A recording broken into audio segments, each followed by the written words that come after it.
ఇక్కడ పులివెందుల జమ్మలమడుగు ఎమ్మెల్యే అయినటువంటి ఆదినారాయణ రెడ్డి గురించి అవినాష్ రెడ్డి కావచ్చు, సతీష్ రెడ్డి కావచ్చు,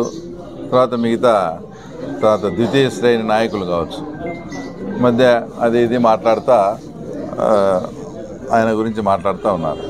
నేను వాళ్ళకు స్పష్టంగా ఒకటి చెప్పదలుచుకునేది ఏంటంటే, అసలు ఆదినారాయణ రెడ్డి గారు పులివెందుల గురించి ఎందుకు మాట్లాడాల్సి వస్తుంది అనేది మీరు కొంచెమన్నా అవగాహన చేసుకోవాలి.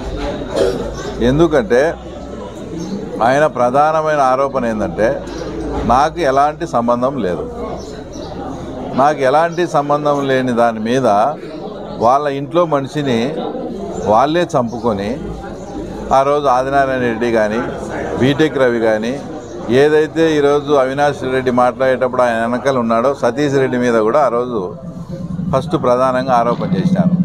అంటే ఏ సంబంధం లేని మమ్మల్ని వివేకానంద రెడ్డి కేసులో దాని గురించి మాట్లాడి ఆ ఎలక్షన్ టైంలో అప్పుడు నేను ఎంపీగా అప్పుడు పోటీ చేసిన, ఈ వివేకానంద రెడ్డి ఎఫెక్టు వివేకానంద రెడ్డి మర్డర్ వల్లనే కూడా నాకు బాగా డ్యామేజ్ అయ్యి నేను ఎప్పుడూ ఓడిపోలేదు. ఆ తర్వాత నేను ఆ రోజు ఆ ఎన్నికల్లో ఓడిపోవాల్సి వచ్చింది. అంటే మీ ఇంట్లో మనిషిని మీరే చంపుకొని నింద మా మీద వేసి మమ్మల్ని ఇంత అన్పాపులర్ చేసి కడప జిల్లా ప్రజల దృష్టిలో మమ్మల్ని ఒక విలన్లుగా ఆ రోజు చిత్రీకరించి చేసినప్పుడు ఆటోమేటిక్గా ఇదంతా మీరు ముందు ఆయన మీద చేసినారు. కాబట్టి ఆయన ఇప్పుడు ఏదైనా కానీ పులివెందుల గురించి దాని గురించి ఏదన్నా కానీ మాట్లాడాల్సి వస్తుంది. ఇంకోటి ఏంటంటే, మాట్లాడితే ఆయన ఏదో వేరే రకంగా అన్నట్టు పులివెందులలో ప్రజలు ఆయన అనేది వైఎస్ ఇంట్లో ఉండే పుల్ల గురించి ఆయన మాట్లాడింది కాదని కామన్గా అందరి ప్రజలకు రుద్ది ఇక్కడేదో ఒక యూనిటీ మాదిరి తీసుకొని ఆయన ఏదో పులివెందుల ప్రజలను అన్నట్టు కాదు. మీరు పులివెందుల వాళ్ళు వైఎస్ వాళ్ళు పులివెందుల పుల్లులు అంటారు కదా అని ఆయన మాట్లాడ్డాం.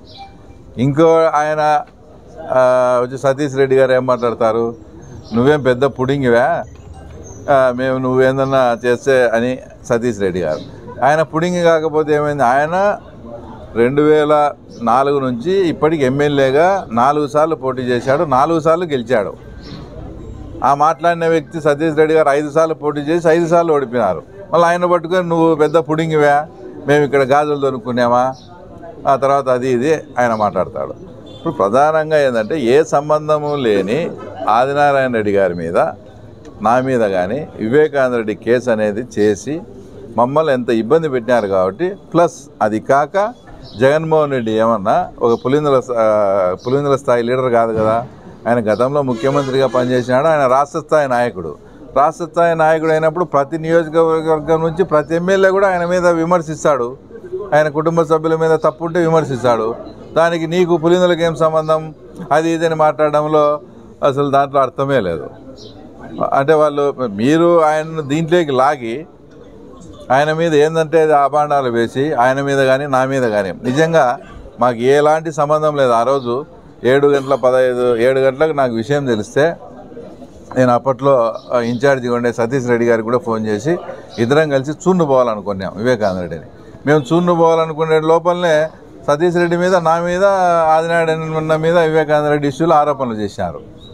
కాబట్టి మీరు మమ్మల్ని దీంట్లోకి లాగి ఈరోజు ఆయన పులివెందులకు ఏం సంబంధం, ఈయనకేం సంబంధం అది ఇది మాట్లాడము.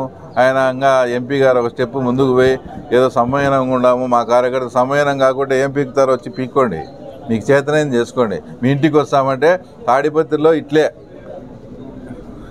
ఒకరి ఇంట్లోకి పోయి అది ఇప్పటికీ రావణ కాష్టంలో రగులుతానే ఉంది తాడిపత్రి.